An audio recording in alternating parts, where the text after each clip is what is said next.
Oh là là. Bon, bref, je vous explique. J'avais tourné la vidéo, hein. Cette vidéo que vous regardez, je l'ai déjà tournée. C'est la deuxième fois que je la tourne. Parce que, problème de micro, j'ai pas sélectionné le bon micro. J'ai mis le micro de l'ordinateur de merde. C'est que le micro de l'ordinateur, il capte un mot sur deux. Ce qui fait que c'est comme si je disais: bon les gars, bonjour à tous et bienvenue, nouvelle vidéo. Voilà.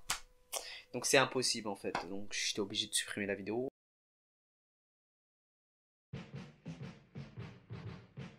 Bonjour à tous et bienvenue pour une nouvelle vidéo et un nouveau Club Karma. Aujourd'hui et dans les prochains Club Karma qui vont sortir, mais voilà, on va se faire une petite sélection de vieux films. Quand je dis vieux films, 2003 avant. Donc voilà, des vieux films, pas obligé des films récents, parce que j'ai pris la routine de faire des Club Karma sur des films récents, par exemple Venom, Star Wars Vision ou la série Cowboy Bebop. Mais j'ai le droit aussi de prendre des petits films à l'ancienne, voilà, comme ce qu'on faisait au début avec Spider-Man 3 et avec ces films ici qu'un jour je vais critiquer. Bon, il y a déjà lui qui est, hein, bien sûr, sur un analyse random, hein, la menace fantôme, hein, n'hésitez pas à le regarder.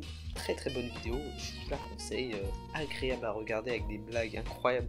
Il y a professeur Wikipédia qui et moi on danse sur du coupé-décalé. Franchement, n'hésitez pas. Bref, je vous conseille de regarder la vidéo. Je pense qu'elle est ici. Voilà. Mais je pense qu'un jour ces films-là vont être critiqués. S'ils le sont pas, ils seront un jour. Parce que je suis obligé en fait. The Mask, je suis obligé. Même Les Dents de la Mer. Donc on n'est pas là pour parler de ces films-là. On va parler de d'autres films que j'avais vus plus tôt, mais que je n'ai pas, que j'ai soit oublié, soit pas vu, mais qui m'ont titillé. Donc aujourd'hui, on va parler d'un film de Kung Fu. Voilà, un truc totalement différent de cette génération, hein, parce que les films de Kung Fu, c'est un peu mort. Malheureusement, c'est un peu comme des films de western, on n'en voit plus, enfin très peu. Mais voilà, on va parler d'un film de Kung Fu avec Bruce Lee, hein, tout le monde aime Bruce Lee. Qui n'aime pas Bruce Lee, ouais. Bah, je pense les japonais, hein, à part ça, mais je vois pas qui. Mais bref, c'est parti, générique, il n'y a pas de générique, en plus j'ai refait cette blague dans le tournage et c'est complètement con parce que c'est comme si que je actais, mais finalement c'était pas vraiment de l'acting, mais un peu. Donc, Fist of Fury, en français, La Fureur de Vaincre, en chinois, Ching Wu Men, c'est pas Woman, c'est Wu avec un U, Men. Je ne sais pas parler chinois, excusez-moi les chinois qui regardent cette vidéo. Vos noms, je vais les tordre, distiller, filtrer, bref, vous avez compris. Donc film réalisé et écrit par Lo Wing et co-scénariste bien sûr Ningguang. Les chorégraphies des combats, bien sûr, bien Bruce Lee, et un autre gars qui s'appelle, je sais pas, Heng Ying-che. La musique par Joseph Ko et la production gérée par Raymond Shaw avec un W à la fin. Le genre c'est du Kung Fu, hein, bien évidemment. Vous attendez pas à un film Bruce Lee que ça soit un film de... Qui m'appelle? Oh, ok, c'est Discord, hein. C'est encore Adèle, hein, si vous connaissez. Hein. N'hésitez pas à aller voir sa chaîne, ici, et Urban Games.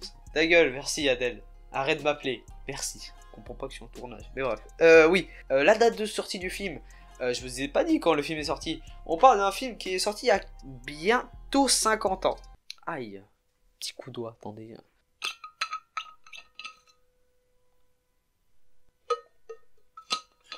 Ça fait plaisir. Un petit peu d'eau, hein, d'ailleurs, ça fait toujours du bien. Date de sortie du coup, le 29 mars 1972 à Hong Kong. Et aux États-Unis, c'est beaucoup plus tard.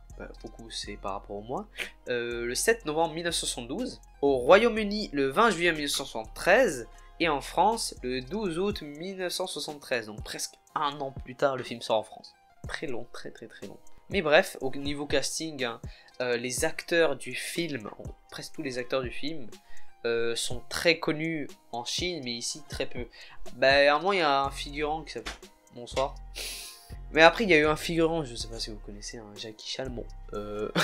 Mais voilà, le casting est très connu en Chine, mais ici très peu, à part Bruce Lee et à un moment le figurant Jackie Chan, mais bon, on connaît tous. Mais bref, le film résume quoi? Donc, j'ai pris Wikipédia, bien sûr, hein, qui résume très bien les films, hein, on connaît tous. Approchez le micro. Après de longues vacances, Shenzhen Bruce Lee rentre dans son école de Kung Fu et découvre que son maître Wu est mort. Quel dommage. Peu de temps après, les représentants d'une école japonaise rivale viennent humilier l'école de Shenzhen en leur donnant un écriteau sur lequel est inscrite une insulte raciale envers les Chinois. Je peux pas dire l'insulte parce que c'est écrit en kanji et je sais pas lire le kanji. Un peu chiant. Le lendemain, Shenzhen décide seul d'aller voir l'école japonaise et de leur rendre leur écriteau. Les Japonais trouvant Shenzhen trop téméraire le défi. Shenzhen bat tous les élèves de l'école sans avoir une égratignure. Je savais pas qu'égratignure ça s'écrivait comme ça. Comme ça, je pense. Il découvre un soir que l'une des personnes de son école faisait partie des Japonais et qu'elle a empoisonné le maître Wu. Shenzhen va déchaîner sa fureur, vous avez capté, jusqu'à tuer et à devoir se déguiser pour ne pas être reconnu par la police. Fin du résumé. Bref, qu'est-ce que j'en ai pensé de ce film?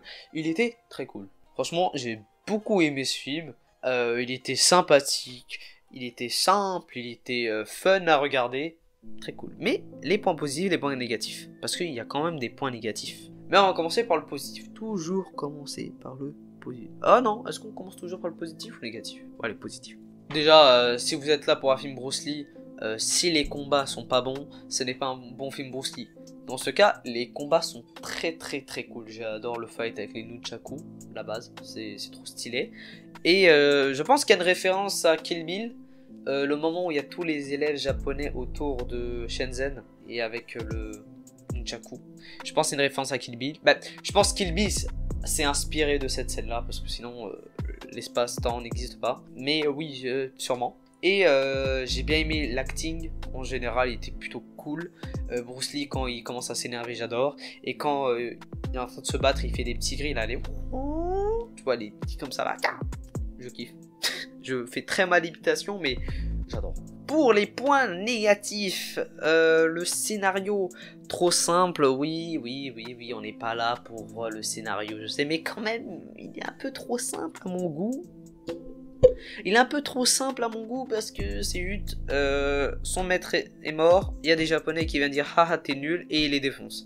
Oh c'est ça le film, donc j'aurais aimé un peu plus. Surtout parce qu'un film considéré comme classique, il a un scénario aussi simple. Secondo, quelques scènes inutiles, c'est vrai que il y a des scènes très longues et inutiles. Exemple de scène trop longue. La scène où Shenzhen se costume en technicien de téléphone qui va régler le téléphone des gars pour les espionner, mais la scène dure trop longtemps, je sais pas pourquoi.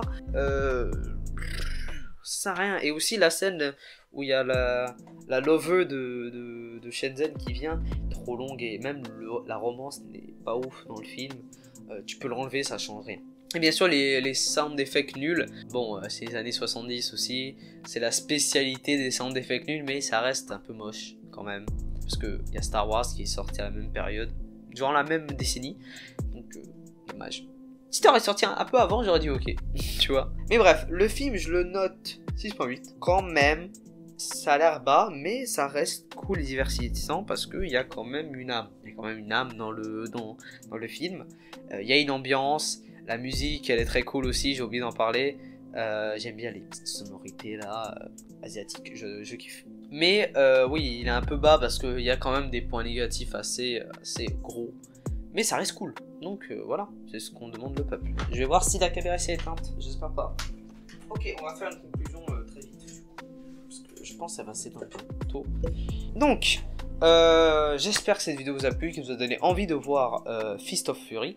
N'hésitez pas à liker, à commenter, à partager la vidéo et surtout à vous abonner à la chaîne qu'on dépasse les 200 abonnés. So voilà.